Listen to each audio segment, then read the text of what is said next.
अरे तेरी नानी का नाम सुन। तो कांग्रेस पार्टी एनसी के खिलाफ खड़ी हुई। कांग्रेस और जनता गठबंधन सारी सीटों पे चुनाव।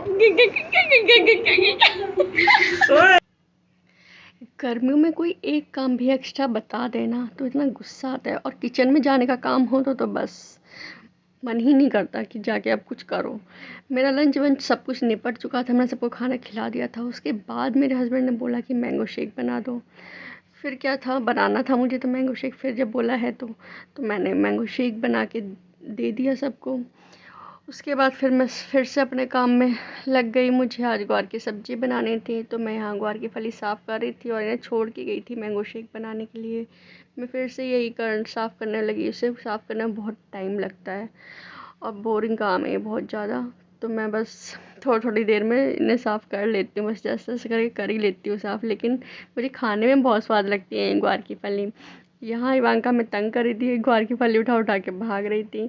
फिर यहाँ मैंने हस्बैंड को भी बोला कि आप साफ़ कर दो थोड़ी सी। तो उन्हें मतलब हस्बैंड से कोई काम करवाने का मतलब है कि उनसे 10 बार तुम बोलो कि ऐसे होगा ऐसे होगा। उससे अच्छा है कि खुद ही कर लो उस काम को।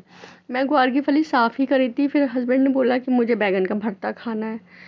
फिर मैं फिर से किचन में अपने काम में लग गई। फिर मैंने बैगन भूना, उसे छील के रखा, क्योंकि उसे हम ऐसे ही रख दें गरम गरम तो उसमें बहुत ज़्यादा जली की महक आने लग जाती है। और मतलब स्मोकी अच्छा लगता है बैगन भरता, लेकिन ज़्यादा नहीं अच्छा लगता है। तो मैंने फिर यहाँ फिर पूरी किचन जो मेरी हो गई थी गंदी फिर से साफ़ करी। फिर यहाँ मैंने इवांका का सिपर धोया और उसे क्लीन करके रखा, क्योंकि फिर उसमें स्मेल आ जाती है अगर ऐसे ही रखा रहता है। फिर मैंने गैस वैस सब कुछ साफ़ करी और अपने किचन को क्लीन करा। अच्छा, मेरी मम्मी बोलती हैं कि जब हम किचन में काम करते हैं तो हमें पूरी किचन ऐसे साफ़ करके निकलनी चाहिए जैसे किसी को पता ही ना चले कि हम किचन में कोई काम करके गया है। यहाँ मैंने पूरी किचन अपनी चमका दी थी। उसके बाद मैंने इवांका का दूध ले लिया था और इवांका यहाँ पे देखो खेल रही है अपने डैडी के संग।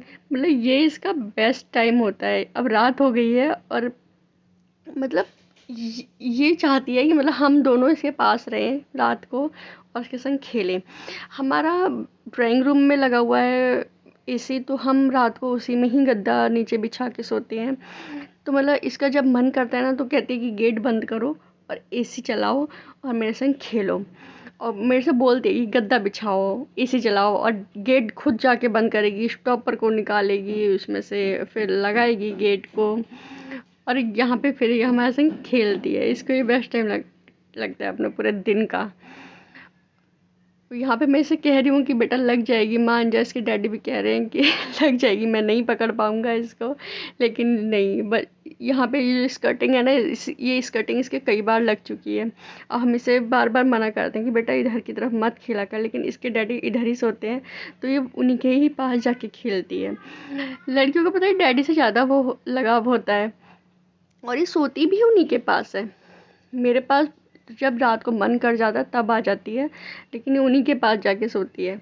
और भाई बच्चों को चाहे कितना भी ठंडा हो जाए, कितना भी ठंडा रूम हो जाए, लेकिन उनको एसी कंटिन्यूस चलना ही चाहिए। भाई मुझे तो ठंड लगने लग जाती है, मुझे ना तो ज़्यादा गर्मी बर्दाश्त है ना ज़्यादा ठंड बर्दाश्त है।